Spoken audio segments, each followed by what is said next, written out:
7 अक्टूबर 2023 को सुबह 6 बजे करीब हमास नामक आतंकी संगठन के द्वारा, जो कि इजराइल के नजदीक गाजा पट्टी में अपना ठिकाना बना कर रहता है, उसके द्वारा इजराइल पर अचानक से 5000 से भी ज्यादा रॉकेट के माध्यम से अटैक कर दिया गया। और अब तक ऑफिशियल सूचनाओं के अनुसार इजराइल में कुल 900 से भी ज्यादा लोग की डेथ हो चुकी है, जिसमें से एक म्यूजिक फेस्टिवल के दौरान 260 लोगों की डेथ काउंट देखने को मिला है। और उसके अलावा 2000 से भी ज्यादा लोग इस पूरे अटैक से इंजर्ड हो गए।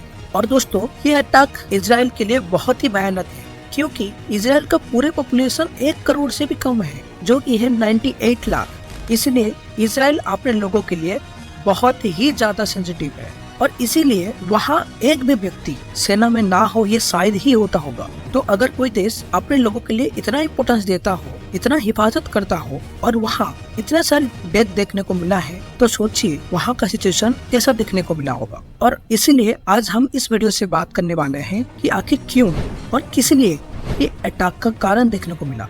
तो चलिए दोस्तों, इस वीडियो से उस अटैक का कारण ढूंढते हैं। ये किस्सा की कॉन्फ्लिक्ट शुरुआत होती है एक छोटी सी जमीन को लेके, जो कि सिर्फ 35 एकड़ का है, और दुनिया का 3 बड़े धर्म ये प्लॉट के ऊपर दावा करते हैं। और ये कॉन्फ्लिक्टिंग दावेदारी के चलते कई सारे युद्ध भी हुए हैं। और ये जमीन जेरूसलम में है, और ये कंपाउंड को यहूदी पुकारते हैं हर हवायत, जिसे इंग्लिश में कहा जाता है टेम्पल माउंट, और इसी जगह को मुस्लिम पुकारते हैं हरम अल शरीफ। तो दोस्तों, अब बात करते हैं जिसके लिए ये वॉर का शुरुआत हुआ।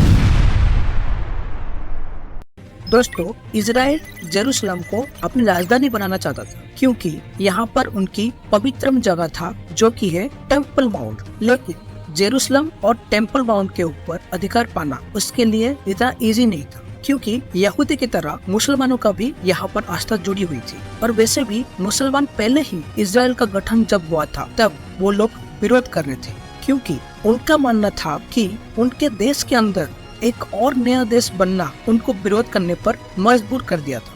लेकिन वहाँ यहूदियों का मानना था कि ये जगह उनके पूर्वजों का है, और इसलिए वो लोग अपनी खुद की जगह पर अपनी खुद की पहचान बनाने के लिए एक स्वतंत्र देश गठन करने की मांग कर ली थी।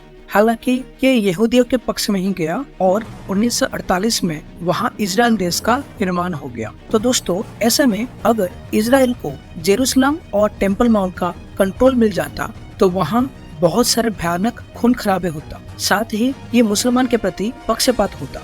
लेकिन यहाँ एक सवाल उठता है कि एक समुदाय के धार्मिक मान्यताओं को दूसरे समुदाय के आस्था के प्रति कैसे रखा गया, और कैसे इन लोगों को लगा कि पक्षपात होता। इसलिए दुनिया भर के बड़े देश इसी के देखरेख में एक पार्टीशन रेजोल्यूशन बनाया, और इस पार्टीशन में प्रस्ताव रखा गया कि पैलेस्टाइन को 2 हिस्से में डिवाइड कर दिया जाए, एक हिस्सा यहूदियों का और दूसरा पैलेस्टाइन का। और जेरूसलम पर पार्टीशन रेजोल्यूशन के मुताबिक इससे इंटरनेशनल कंट्रोल की बात कही गई थी, और इस कंट्रोल के लिए यूएन ने खुद को बनाया था। वैसे इजराइल तो ये रेजोल्यूशन के लिए एग्री हो गया था, लेकिन अरब कंट्री इस रेजोल्यूशन को खारिज कर दिया था, और इसी वजह से दोनों देश के अंदर 1968 में 6 डेज वॉर छिड़ गया था, और जिसमें अरब कंट्री के साथ कई सारे आसपास कंट्री इस वॉर में अरब कंट्री के साथ ही जुड़ गए थे। लेकिन फाइनली इस वॉर में इजराइल की ही जीत हुई थी, और इजराइल इस जीत के साथ साथ और भी कई सारी जगह को अपने कंट्रोल में ले लिया था।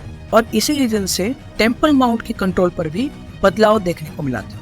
और आपको पता होगा कि जिसमें हमने आपको बताया था कि टेम्पल माउंट और हरम अल शरीफ का कंट्रोल यूएन के पास था, और 1968 के वॉर से पहले गैर मुस्लिमों को टेम्पल के अंदर प्रवेश की अनुमति नहीं थी।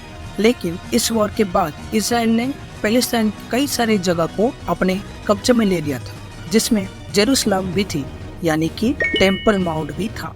इजराइल ने इसे जीत तो लिया था, लेकिन टेम्पल माउंट के कंट्रोल पर बदलाव नहीं किया था। उस समय इजराइल के डिफेंस मिनिस्टर थे मोशे दयान, जिन्होंने मुस्लिम के कई नेताओं के साथ टेम्पल माउंट को लेकर बातचीत करके दोनों पक्षों में एक समझौता बनाया। और इस समझौते में एक बड़े बदलाव ये था कि यहूदियों को मंदिर के प्रवेश में अनुमति मिल गई, लेकिन वो बस पर्यटन के तौर, जिसमें वो मंदिर के परिसर में आ तो सकते हैं, लेकिन पूजा पाठ नहीं कर सकते। और इसके चलते दोनों देश के कट्टरपंथी इस समझौते पर खुश नहीं थे, क्योंकि मुसलमान कट्टरपंथी ये चाहते थे कि कि कोई गैर मुस्लिम मंदिर में ना आए, और वहाँ यहूदी कट्टरपंथी ये चाहते थे कि उनको मंदिर के अंदर प्रार्थना करने का अधिकार मिले। और इसके चलते 1982 में एक इजराइल सैनिक टेम्पल माउंट के अंदर डोम ऑफ द रॉक के परिसर में घुस के मशीन गन से फायरिंग शुरू कर दिया था, जिसमें 2 लोग मारे गए।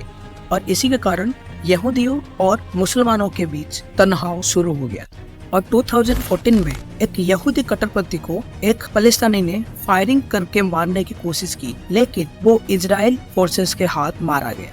इसी के चलते दोनों देश के अंदर तनाव और भी बढ़ गया था, और इजराइल ने मुसलमानों को टेम्पल माउंट के अंदर कुछ टाइम के लिए घुसना बंद कर दिया था। और इसलिए वहाँ फिलिस्तीनियों को लगा कि ये लोग वॉर का ऐलान कर दिए, क्योंकि उनको लगता है कि इजराइल ने टेम्पल को कब्जा कर रहा है। और दोस्तों, ये सब का कारण बना 7 अक्टूबर 2023, जिसमें पैलेस्टाइन के गाजा पट्टी से हमास संगठन ने इजराइल के 7 शहर के ऊपर 5000 रॉकेट दाग दिया। और जैसे कि हमने पहले भी आपको बताया था कि ये अटैक के कारण 900 से भी ज्यादा लोग का डेथ हो चुका है, जिसमें 91 से भी ज्यादा छोटे बच्चे हैं, और उसी के साथ साथ 2000 से भी ज्यादा लोग इंजर्ड हो गए।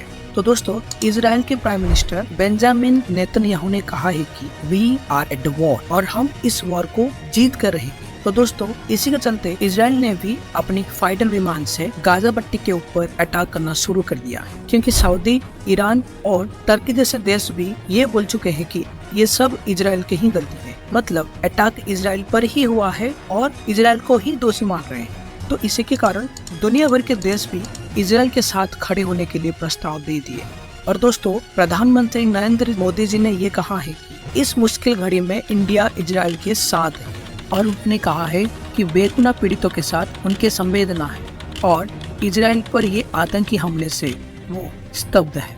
तो दोस्तों, आगे चल के ये वॉर और भी भयानक रूप धारण कर सकता है, क्योंकि अभी तक दोनों देश के अंदर वॉर छिड़ गया है, जिसमें दोनों देश से 1300 से भी ज्यादा लोग मारे गए हैं, और कई सारे इजराइल आम आदमी को हमास ने हॉस्टेज की तरह रखा है, क्योंकि उसका मानना यह है कि वो इस लोगों को लेकर हमास का हजारों फलस्तीनियों जो कि कई सालों से इजराइल जेलों में बंद हैं, उनको छुड़ाने के लिए एक सौदा करेगा। और वहाँ इजराइल के डिफेंस मिनिस्टर ये कहा है कि हमास ने जो भी किया है इजराइल के साथ, उसका परिणाम उसको आने वाले 50 साल तक देखने को मिलेगा।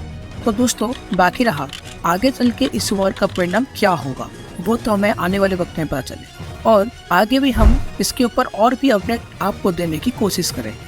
So that's it for this video, and make sure to like, share and subscribe our channel. Thank you for watching. Jai Hind.